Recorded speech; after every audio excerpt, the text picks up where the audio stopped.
Hello viewers, আজ আমি আপনাদেরকে পেন পেন্সিল স্ট্যান্ড তৈরি করে দেখাচ্ছি।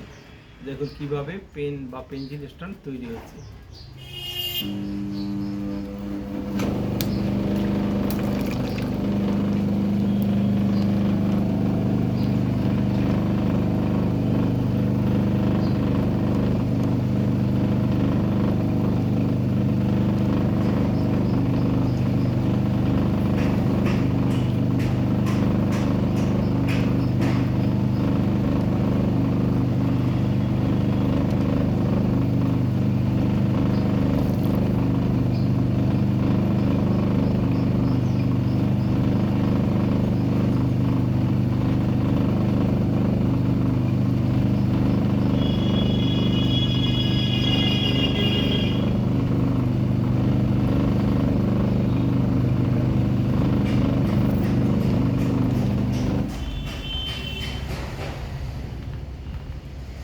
যদি এই ধরনের পেন বা পেন স্ট্যান্ড যদি ভালো লেগে থাকে তাহলে অবশ্যই লাইক করবেন, শেয়ার করবেন, কমেন্ট করবেন।